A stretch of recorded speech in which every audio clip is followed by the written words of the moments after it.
early 2000s, back when I was still in elementary school. I was in my early teens, so the monotonous school life was something I always dreaded. My mom always picked me up from school as her workplace was just down the street, so getting a ride was always less strenuous than walking home. She would usually stop by our local McDonald's just before heading home, as she didn't really prepare home-cooked meals due to the exhaustion of being a single mother. As much as I adored my mom, the lack of home-cooked meals and abundance of McDonald's always kept me out of shape for the latter part of my teen years. The one thing I found genuinely pleasing about that McDonald's was the enormous play place attached to the restaurant itself. Yeah, my mom usually dropped me off there to play with my neighborhood friends and acquaintances, as long as I got the majority of my schoolwork done. There was this one occasion, though, that really disturbed me to my core, and it seeps into my daily thoughts from time to time. I remember being picked up from school and heading over to that same McDonald's venue to pick up some takeout for that evening. As we got inside, I recall my mom ordering the usual Big Mac combo while I casually glanced at the play place through the glass window of where the eating area was. Right. Jimmy, what drink would you like? A Sprite. Jimmy? Most of them Son? say Sprite. What drink would you like? What's wrong with Jimmy? I remember zoning out at this particular moment and could recall the echoes of my mom calling out for me. It was almost as if I couldn't move a muscle, like my entire body was in a state of shock traveling through space and time into another dimension.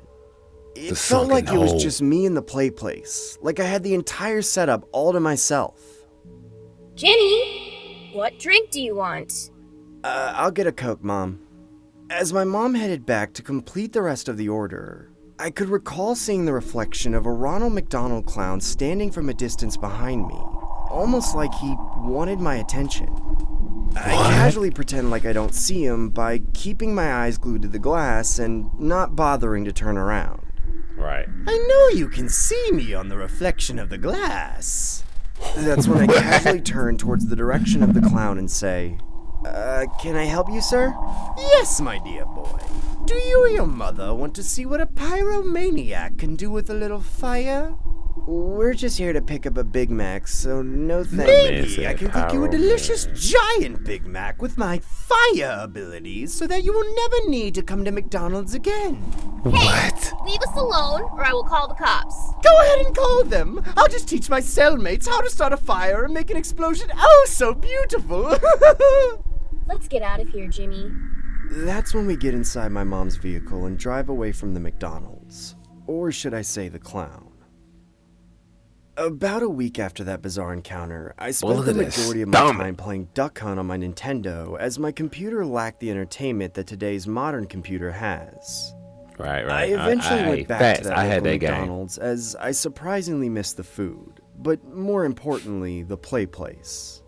As the day transitioned into the evening, my mom dropped me off there as the company of the local teens in the neighborhood made her feel a little more comfortable doing so. I'll be back at 10 p.m. sharp. Call me if you want me to pick you up earlier, okay? Okay, Mom. I decided to call my neighbor friend Chris using the payphone located outside the McDonald's venue. Hello? Hey, Chris, it's Jimmy. You still coming to McDonald's tonight? Oh, hell yeah, I'll be there in one... Hey there, long time no see. What the hell do you want? Let me show you how I make my fire.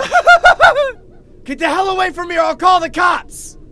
Fine, have it your way then.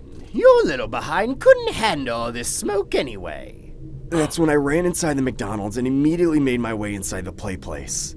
I honestly could have notified a McDonald's employee, or any stranger for that matter, but I ultimately decided to take the high road and waited out until it was time for my mom to pick me up.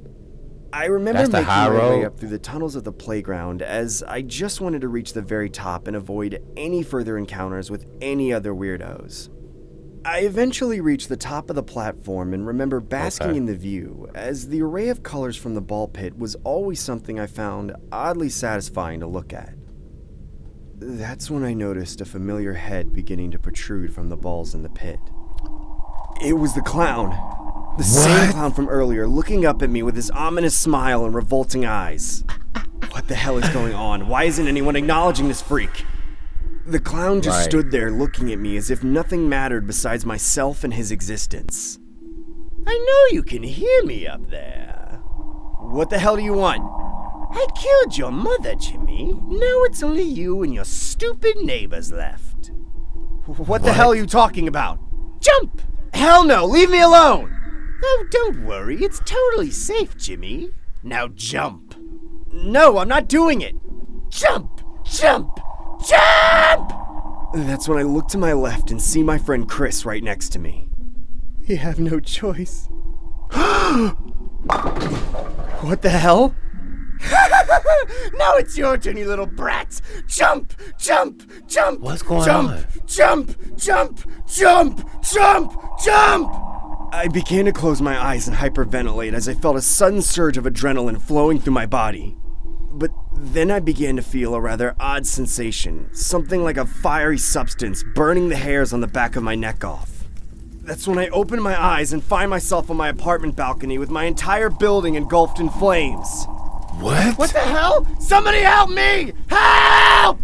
I hope you all burn in hell and are loving it. I hate you, Dad! You will always and will forever be a clown! I hate you, you stupid, stupid clown! Help! Somebody please call 911! Help! Help me! Somebody please call 911! Help!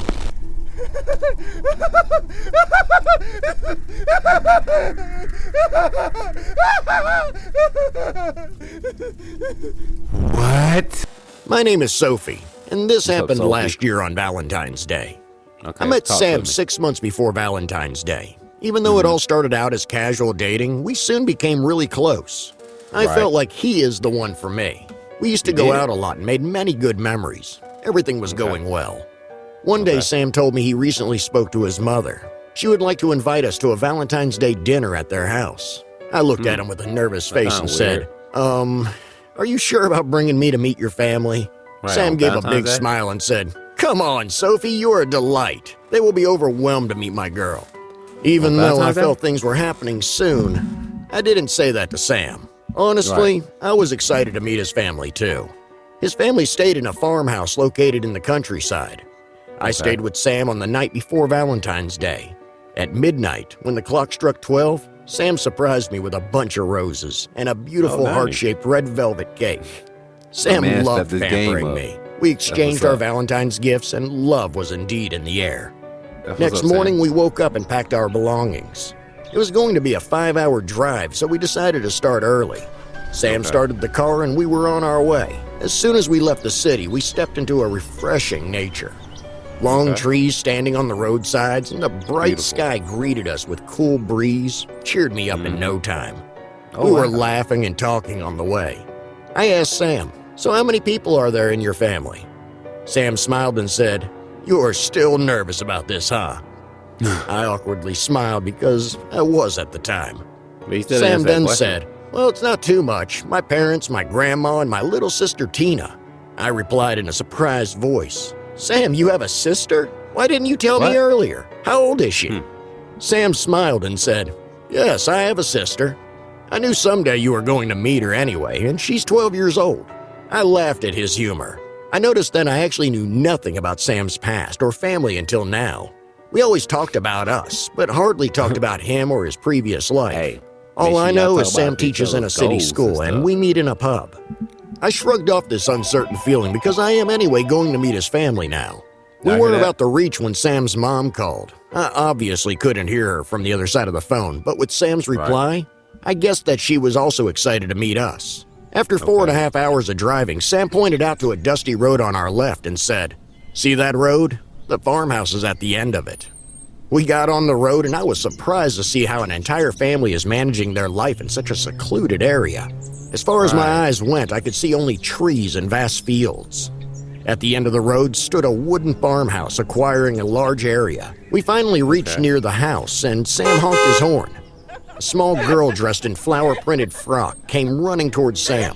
Behind her, a woman came too, with a smile on her face. I realized it was Sam's mother, and the little girl is his sister. Okay. She hugged Sam and said, Welcome home, son, and she must be the beautiful Sophie, and came to hug me too. I felt her affection with her warm hug, and my face turned all red with this unexpected attention. What's the She twist? said in a gentle voice, "Come on, let's go inside. Everyone is waiting for you two." It was a warm, beautiful house. The house had a lake in the backside. I have never been to a place so close to nature. Hence, everything felt amazing to me. Sam's mom took us to the dining room. An old woman was sitting in a big armchair and a tall man was pouring himself a Grandma and glass of Grandpa. wine. Sam's mom introduced me to all of them. Sam rushed to the old woman and said, "Oh, Grandma, I missed you so much." His grandma smiled and then looked at me. There was something in her stare that made me feel really uncomfortable. She was not just staring at me, rather checking me out. Her big wide eyes crept me a bit. Suddenly, the tall man came to me and said, "Hi, I'm William, Sam's father. Welcome, Sophie." I smiled and said, "The pleasure is all mine, sir. Thank you for having me here." Sam's grandma laughed with a creepy voice and said, "Well, none's gonna have you. We've already cooked food, dear."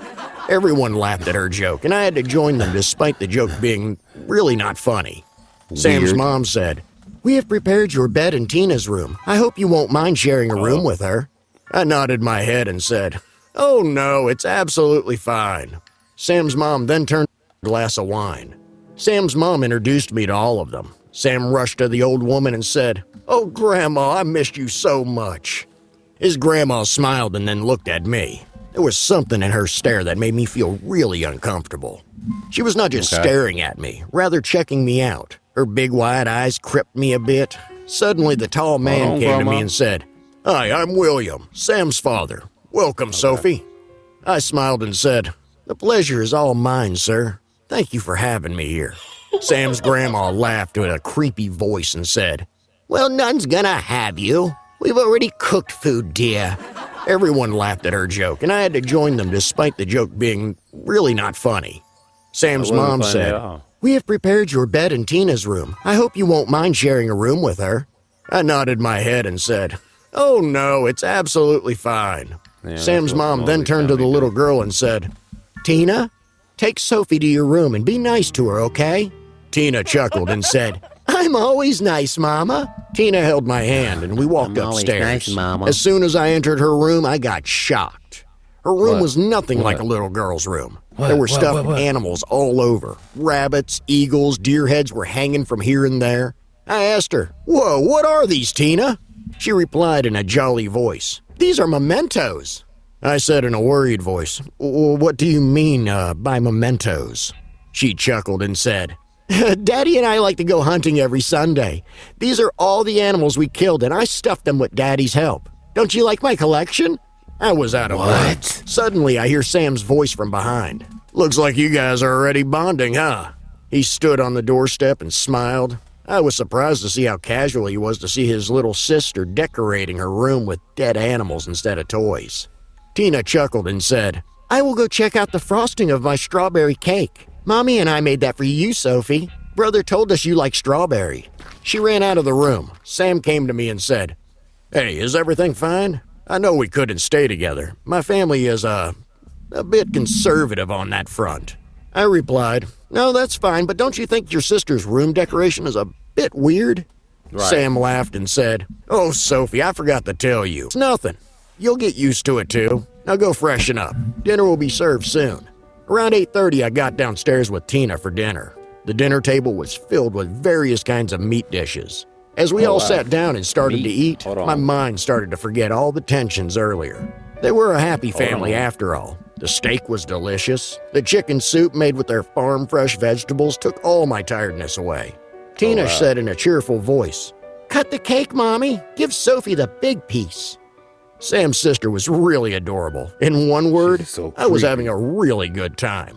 Sam came to kiss me goodnight. We were just talking when I heard Sam's father's voice from downstairs. "Come on, Sam, hurry up. It's time now."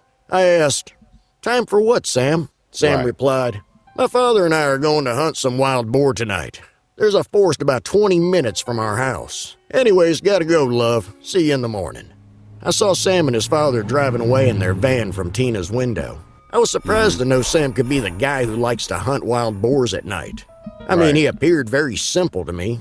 I lied down on my bed. Tina was asleep already. Don't exactly remember what time it was, but I heard a woman scream and woke up in fear. It took some time to This is adjust getting my good. eyes with the darkness of the room, and I saw Tina was not in her bed. I was almost ready to get up and look for her just when I turned to my left and got freaked out like hell. Tina was standing just beside my bed. I said in a terrified voice, "What was that? And what are you doing here?" Tina replied in a perfectly calm voice, "Don't be so scared, Sophie. It was just a pig's cry." I replied in a shaken voice, "Pig? What pig? I don't think it was a pig." Tina sat down beside me and said, "Yeah, the animals scream when Daddy skins them. It's absolutely fine." Words like that coming from a 12-year-old not only felt bizarre, but pointed out the fact that their entire family is hiding a secret. I decided to check things out on my how own, much y'all so I willing to bet acted they kill normal and people? went back to bed. They kill I and waited eat for and Tina skin to people. fall asleep again. As soon as I heard her quiet breathing, I tiptoed to the corridor. I saw the light in their woodshed from the window downstairs. Then they Everyone skin was people. asleep. I slowly opened the door and started to walk toward the woodshed. The soft grass on the ground helped me to suppress the sound of my footsteps. The door of the woodshed was locked, My bad, but I could hear sorry. sounds of chopping and Sam and Sam's father laughing in excitement. I crouched on the ground and put my eye on the door lock. What I saw ran shivers down my spine. What you A see? What woman you was see? laying on a huge wooden table. She looked like a hiker, and she was dead. Her eyes were open like a dead fish, blood dripping from her face and hand. I couldn't see anymore because someone stood in front of the lock and my view got guarded. But I heard Sam's father say, 2 to 3 groups are residing in the forest who came for camping. Tomorrow we will hunt a male. Your mother wanted to make the steak again." Sam laughed and said, "Yeah, Dad, who could tell today's steak was cut out from a man's thigh? I mean, it tasted delicious." I couldn't believe my ears and eyes. These people are cannibals. Oh my God. What do I do now? I Holy quickly shit. got up, and while turning towards the house, I kind Yo, of leaned into the what? door and made a sound. Sam said, "Dad, there's someone outside the door." But by the time they opened the door, I was already inside.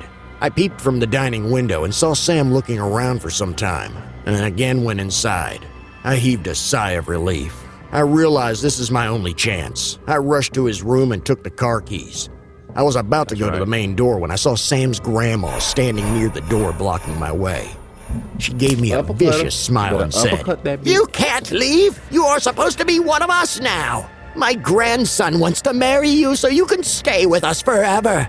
I said in a disgusted voice, "You guys are sick. Feasting on human flesh? You are all fucking cannibals. Leave me alone and let me go." But she obviously didn't listen to me.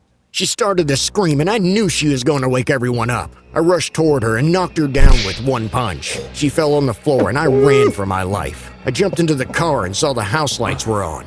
I didn't look back for a second, just started the car and drove as fast as I could. I reported to the cops about this family, but they only found a burnt-down house on the same address I gave them. I don't know where they all went, but I'm sure they have escaped suspecting I would go to the cops. I just hope I never meet any of them again. Not even that cannibal little girl.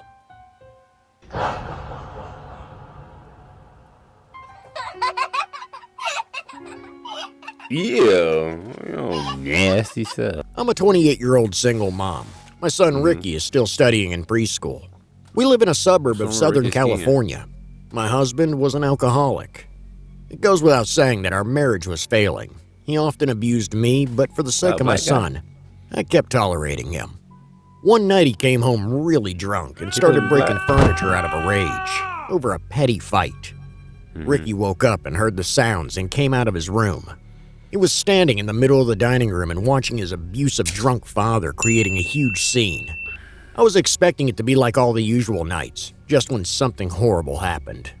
My husband Marcus threw a vase toward the wall, but instead it hit my poor Ricky in the head.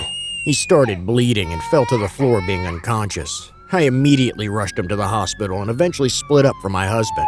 I mean, that was all I could take. After reporting to 911, the cops arrested him and he was put in jail. I visited him 2 or 3 times in jail where he pleaded to me to bring Ricky to see him, but I obviously never did. He apologized many times and said it was the alcohol that turned him into a different person, but I was out of second chances for him. Fast, but Maybe my life wasn't problematic enough, because last month in January I received horrible news that my husband killed himself inside the prison cell. He somehow managed to sneak a fork with him after dinner. then stabbed himself in the neck. Even though I was fed up with him, I still couldn't help but feel sorry for him. I accepted my fate and decided to move on with my life until this unbelievable incident happened. Last week, I finally told my son about his father's death. Ricky broke into tears even though his father never treated us right. I couldn't help but cry with him too. We were getting back on our feet until one evening my neighbor Miss Stewart came over to our house. Ricky was watching TV in the living room when the doorbell rang. As I opened the door, Miss Stewart greeted me with her homemade pie and said, "Hi, Elena. I hope you are doing well. I am really sorry to hear about your husband. How's your son?" I accepted her gift and replied, "Thank you, Miss Stewart. We are trying our best to get on with our lives." She smiled and said, "I know, Elena, you have been through a lot, which is why out of courtesy I came to invite you at our small party that's going to take place in the town hall on Valentine's Day night. I'm not going to pressure you, but if you decide to come, we will all be very happy to have you there." I smiled and said, "I will try if I can."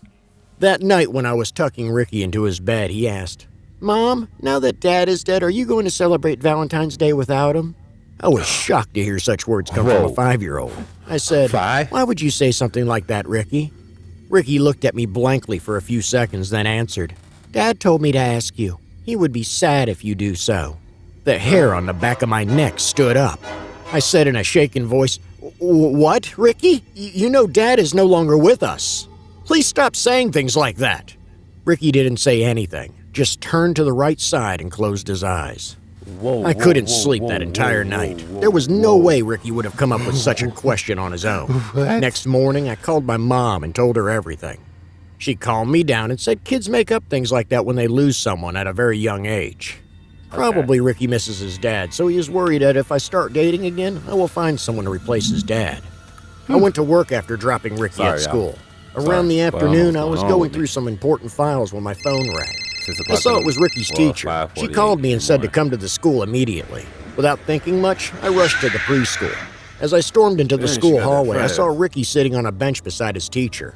He looked all pale and freaked out. I could tell just by the look on his face that something scared him terribly.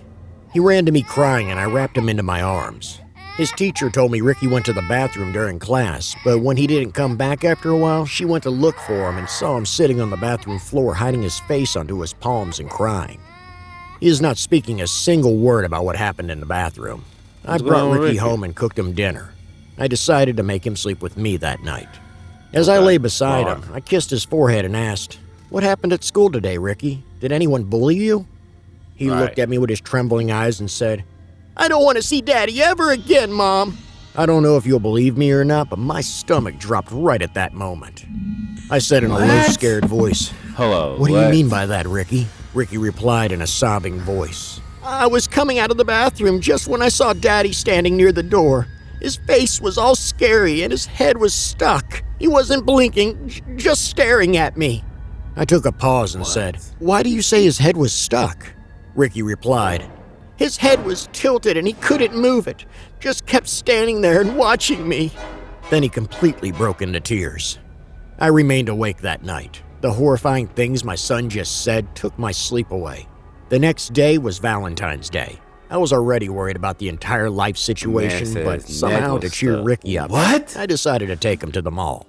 The city mall was decorated in big red hearts and Cupid statues were all over the mall floors. Couples were walking around hand in hand. Amidst all that celebration, Ricky and I somehow forgot all the tensions. We played games in the gaming zone, had ice cream. I got myself new clothes and bought Ricky a bicycle. I decided to spend that night with my parents because deep down somewhere I was feeling lonely. After all, it was Valentine's Day. Around 8, we got into the car to drive to my parents' house. I was relieved to think that for one night, I will be able to sleep peacefully. My parents live in the outskirt area, so we got onto the long empty highway after passing through the city. My mom called in between and I told her we would be there in 15 to 20 minutes max. Ricky was laughing and I was feeling good to see him all happy. The road had very few cars and it was quite a safe drive for us. Ricky said, "Mom, can I play some video games on your phone till we reach Nana's house?" I replied, "Of course you can, my baby." As I leaned to the right side to get the phone out of my pants pocket, Ricky screamed in fear, saying, "Look, Mom, look, it's Daddy!" I pressed the brakes so hard that a huge creaking sound took place. What happened next, I will never be able to forget my entire life. The car headlights were making the road ahead clearly visible, but a person was standing in the middle of the road close to my car. I don't know how I should put it, but that wasn't just any normal person. It was my dead husband. Yes, Marcus was standing in front of my car. He was staring at Ricky with the blank, expressionless eyes. His face was so pale that it seemed there was no blood left in his veins. And above it all, I realized Ricky told me the truth that day. Marcus was standing there with a tilted head. His neck had stab wounds on its right side. Due to the broken bones, his head was tilted on the left. I could see dried up blood all over his dress and partial face. He then suddenly looked at me and smiled. I've never seen such a demonic smile. I could tell it was his haunting spirit obstructing our way. I had no idea what I should be doing. Ricky and I were both frozen like ice. We were breathing heavily. Marcus walked close to the car in that gruesome appearance and then said in a growling voice, "I hope you forgive me, Elena. I love my son too. Take care, you two." He then turned around and started to walk away. I could see him starting to disappear in the air as if he was made of dust particles. But before vanishing completely into the air, he turned toward me for one last time and said, "Happy Valentine's Day." I don't know how I reached my parents' house that night. If possible, I would like to forget this night ever happened, but I don't think I'll ever be able to. I just hope this gruesome memory fades away from Ricky's mind once he grows up. Yo, I'm a believer. I believe in Jesus Christ. I don't know what I just heard. This happened last year on Valentine's Day. I'm a 35-year-old male. I was working in an IT company where I met a girl. She joined the office as a fresher and started working under me as a trainee. Her name was Melissa. Everyone used to call her Molly. I've been an introvert since childhood. Due to my reserved nature, I hardly approach girls, even if I like someone. But Molly was completely opposite of me. She was outgoing and extremely extrovert. Anyways, due to her training, we used to spend most of the time together in the office. She was a bit younger than me. I kinda liked her carefree nature because it made me feel happy with her. One day, gathering all my courage, I asked her on a date with me. I was expecting a refusal or sudden news that she already had a boyfriend, but instead, she accepted. She told me that she always had her eye out for me, but due to my reserved nature, feared to approach me. We started going out, and eventually, I shared many things with her about my life. People in the office started to pull my legs whenever Molly and I were spotted together by them. We ignored them because we were having a nice time with each other. One day we went to the pub for a couple of drinks after office. Molly got really drunk, hence she stayed at my place that day. The next day was Sunday, so I woke up late. I was going to take a shower when I heard sounds in the kitchen. At first, I thought someone broke in. So I tiptoed into the kitchen and saw Molly cooking breakfast. She smiled at me and said, "I'm making French toast. I hope you like it." I got a bit surprised because I wasn't expecting her to stay till morning. After that day, things took a different turn in our relationship. Molly started to stay back at my place every now and then. I won't deny that I really liked her, but sometimes I used to feel out of space in my life. One evening, I came back home from the office. Molly took the day off that day. As I went to unlock my door, I found it already open. After entering, I saw Molly was watching TV laying at my couch. She smiled like usual and asked me how my day went. I was really awestruck this time. I asked her, "How did you get my keys?" To which she replied, "I made a copy for myself. I hope it's okay." I wanted to tell her it's not, but I chose not to. I should have told her that day, I know. Anyways, she stayed the night like every other day. I was going through an important file in office when one of my colleagues came to my room and said, "Congratulations, Robert. You owe us a party." Like a completely clueless person, I stood there with a blank face. I came out of my office and noticed a small crowd of office people standing near Molly's desk surrounding her. She was smiling and blushing like a teenage girl. I thought it would be rude to ask her in front of everyone, so I confronted her when she was alone in the cafeteria. I said, "Molly, what the hell is going on?" She smiled and said, "Nothing. I just told everyone that we were a couple and are soon to be engaged." I know it was rude of me, but I laughed because I couldn't believe my ears. I said, "What? I never said anything like that to you. I mean, no offense, but I think I need more time before coming to a decision like that." I expected Molly to react in an angry way, but I never expected she would cross our limits that day. I was, after all, her senior, but she suddenly turned all pissed off and started to scream at me, saying, "Oh, really? You didn't take time to think that before jumping into bed with me?" Now, What? I already said I'm an introverted person, so the way Molly started a scene creating people gathered near the cafeteria, I was highly embarrassed and humiliated. I had to take a stand for myself too, because when a woman makes a comment like that about a man in a public place, the general outcome is people identifies the man at fault without even listening to his side. I looked at her with angry eyes and replied, "Molly, I never forced you onto anything. You only stole my house keys and made a copy of it. You only started to stay back at my apartment even though I never asked you to. I like you and wanted to spend more time with you so that we could know each other well. But I think I have known you enough now. Let's just cut off from whatever's going through your mind. I would prefer my freedom and peace more than anything in this world. Sorry, but I can't go on with this." I stormed out of the office that day. I changed my house locks the next day because I didn't want any more troubles. A week had passed and Molly avoided me, and I felt relieved that we had moved past the bitterness and can be on our own now. Our office held a party to celebrate Valentine's Day. Molly asked a guy named Sean from the tech department as her date to the party. Whether she was trying to make me jealous or maybe actually moved on, I didn't know. I asked one of my colleagues also as my date for the party. The party was happening at the office rooftop. The decorations of the party was perfectly themed on Valentine's Day. Big red hearts, balloons all over the place. There was even a small fountain pouring champagne in the right side. Everyone was dressed at their best. I saw Molly getting really drunk and dancing with her date. I sat down with some of my colleagues and started to drink too.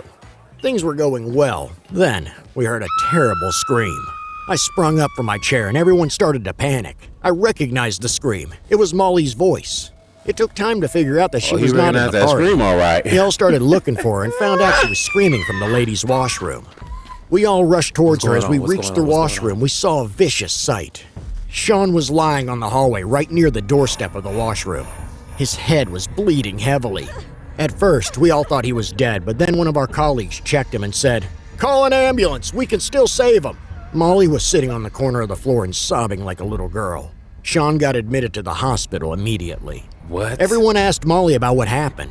She looked at me and started crying even louder. I went close to her and hugged her. Then I asked what happened. She said Sean tried to take advantage of her and started forcing her. Out of fear, she hit him in the head with her beer bottle. Everyone at the office felt bad for her, and I took her to my place that night. I thought she is already in enough trauma, so I can show her some compassion that night. After that day, Molly again started to get close to me. I won't deny that out of sympathy, I kinda grew a soft corner for her too. Sean was still in the hospital and the office decided to file a harassment case against him. I don't know why, something just didn't seem right. Molly was happy and jolly again in no time. One day I was walking through the same hallway where we found Sean. I noticed a security camera there and an idea came to my mind. I immediately rushed to the security room and asked for footage of the Valentine's Day party. As I checked the footage, my suspicion became true. I saw Molly walking with Sean in the corridor and suddenly she lifted her beer bottle and struck him on the head. You can now guess what happened after that. I submitted those tapes to the official authority. Not only they gave Sean a clean chit, but also fired Molly. Sean even filed a complaint against her to the cops, but Molly has suddenly disappeared. Last night, I received a text from an unknown number that reads, "All I did for you, Robert, you broke my heart. I will come back to get my revenge. Till then, much love, darling." I know it's definitely from Molly. I called the cops and informed them about the text in the morning. I don't know if I'll ever see her again, but Molly, if you're watching this, stay the hell away from me. You are a disgusting person and don't you dare threaten me this time. Alright, you guys, we're gonna wrap it up with that. If you guys want to see more of this random, scary / gameplay of Friday 13th, you gotta jump back on the channel and support the channel by giving it a like.